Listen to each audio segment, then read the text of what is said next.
Estamos en entrevista con Nuria de Rivas. Ella es la directora general de la Fundación Grifols. También dirige la cátedra de bioética de la Universidad Vic. Muy agradecida Nuria, perdón, por esta entrevista. En un tema además muy delicado, estamos platicando con Claudia Luna Palencia, periodista, escritora y corresponsal aquí en España, y que tiene que ver con el manejo de la bioética, ¿no? De la ética y de la moral en temas que tienen que ver pues con los experimentos que se llevan a cabo en diversas áreas y que tocan además pues con el ser humano, ¿no? ¿Qué podemos esperar de esto en el siglo XXI, Nuria? Bueno, la verdad es que uno de los problemas que tiene nuestra sociedad actual y de la tecnología globalizada es precisamente esta globalización, ¿no? Que aquello que más o menos hay un consenso de que hay que ir con mucha cautela en realizar, pues luego se puede realizar en cualquier parte del mundo en un pequeño laboratorio, traspasando todas las fronteras éticas que la comunidad científica se puede haber marcado, ¿no? Y es un poco el ejemplo que estamos viendo y que ya los investigadores en el contexto, en el ámbito de la China, no es el primer ejemplo que nos dan de transgresión de este consenso y van más allá de lo que en principio está aceptado, ¿no? O sea que ese es uno de los riesgos, la globalización justamente. Existen unos parámetros internacionales, ¿no? Sobre todo cuando se trata de niveles que tienen que ver con las ciencias naturales y de experimentación, y que debe haber pues leyes, tratados, acuerdos, organismos que esto lo regulen, pero como también sabemos pues puede darse en underground, ¿no? Claro, que se lleven a cabo pues estos experimentos, que seguramente habrá muchos en todos los ámbitos y que desgraciadamente desconocemos porque no salen a la luz, ¿no? Exacto, sí, yo creo que ese es el tema, ¿no? Que seguramente a día de hoy se están realizando muchas experimentaciones, investigaciones que solamente afloran cuando aquel investigador saca un resultado positivo que él considera que debe dar a conocer porque eso le da prestigio o cree que le da prestigio, ¿no? Y entonces se publican esos resultados generándose, pues bueno, los comentarios pertinentes de crítica o de censura, ¿no? Pero para ellos ya es como un logro. Pero aquello que no sale a la luz porque se está realizando pero no da los resultados esperados, pero en cambio están llevando a cabo esas experimentaciones, pues lo desconocemos y está muy opaco, ¿no? Y es difícil de controlar, como le decía, porque bueno, las legislaciones tampoco son homogéneas, no hay un consenso a nivel global de lo que se puede hacer y lo que no, que tenga fuerza vinculante. Otra cosa es que haya grandes declaraciones internacionales, pero estas no tienen fuerza de obligar a los países. Entonces, claro, incluso algún país que puede haber suscrito alguna de estas declaraciones internacionales, luego a la práctica pues puede tener investigadores que van por libre, ¿no? Y esa es la dificultad de esta cuestión. Y la verdad es que estamos entrando en un terreno de riesgo porque todo lo que es la intervención sobre el ADN humano, la manipulación genética que puede afectar a la descendencia futura de las personas, pues es un ámbito de mucho riesgo porque desconocemos los efectos colaterales que esto puede tener. Claro, parecería, Nuria, que primero experimentas y luego pues tendría que terminarse aceptando el resultado de esa experimentación. Lo vimos en el caso en la década de los 90 con la famosa oveja Dolly, ¿no? Sí, que yo he leído informes y venían estos experimentos inclusive, ¿no? Desde la época de la Segunda Guerra Mundial, ¿no? Desde cuando Hitler pues estaba en esta avanzada bélica terrible y que tenía a su lado pues a un equipo de científicos de todas las ramas haciendo muchas locuras, intentando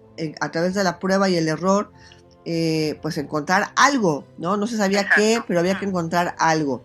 Y parece que el origen de la clonación en ese encontrar algo tiene parte de ese pues de ese origen primigenio, ¿no? Por llamarlo de alguna forma. Y cuando se descubrió al mundo que la clonación sí podía ser posible y que estaba la oveja Dolly, pues bueno, hemos visto que pues la clonación generó mucha polémica, pero ahora parece como que, bueno, pues qué gran resultado, hemos clonado algo, ¿no?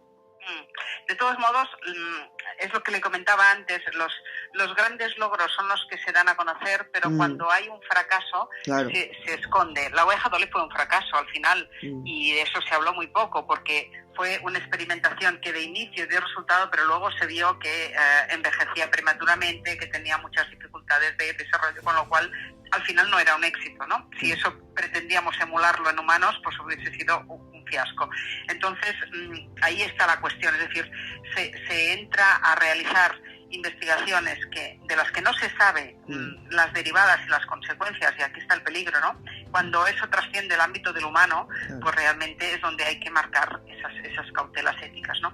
De hecho, esta experimentación con ADN humano ya se hizo con la reproducción de 2 gemelas en China, justamente también el doctor He Jiankyu, que también salió a la luz diciendo que él había conseguido la manipulación genética con edición, con CRISPR, con la técnica de edición, para evitar que 2 niñas naciesen con predisposición al SIDA, ¿no? Bueno, fue criticado unánimemente por la comunidad científica, porque, como le decía, estaba pasando el límite que nos habíamos puesto como de consenso de no aplicar la edición genética en células reproductoras, ¿no? De momento, por cautela, porque no sabemos la trascendencia que eso puede tener. Y hay quien se lo salta. Entonces, ahí tenemos otro ejemplo, con las noticias que salían ahora de estas nuevas experimentaciones también en China, que seguramente, leído solo el titular, piensas, pues qué positivo, ¿no? Si podemos evitar que las personas sean vulnerables a la radiación, por ejemplo, ¿no? Pero qué peligroso también, porque entonces eso quiere decir que se puede utilizar la radiación sin más prudencia, ¿no? Es decir, todo tiene el doble filo, depende de qué finalidad y con qué uso se utiliza la investigación, ¿no? Así es, sí, parecería, bueno, que hablas de ciencia y entonces parece que hay 2 parámetros, 2 pilares, ¿no? La ética y la moral, ¿no? Y uno habla de ciencia, y cuando hablas del concepto ciencia, pues la primera imagen que te viene al cerebro es de algo positivo, es de algo bueno, es de algo que va a ser benéfico, es algo que va a arrojar resultados al progreso, pues, de la civilización y de la humanidad, pero luego vemos que es también como una especie de Dr. Jekyll y Mr. Hyde, ¿no? Exacto, sí. No, es que la ciencia en sí misma no es ni buena ni mala. Dijéramos que es neutral, todo depende de qué aplicación y qué uso se le dé, y todos sabemos que el ser humano, pues desgraciadamente la historia nos demuestra que tiene capacidad para hacer un mal uso o un uso en perjuicio de la humanidad, también de la ciencia y del conocimiento, ¿no? Entonces ahí está la importancia de la ética, de marcar esos límites, esas fronteras, esa supervisión por parte de comités de investigación que supervisan el aspecto ético de lo que se quiere hacer, ¿no? Para ver si se puede dar luz verde o no. Y nos hemos dotado de una cierta estructura de control, pero no alcanza todo, está claro, y no todos los países, con lo cual siempre se nos escapan realidades de lo que se está haciendo que desconocemos, ¿no?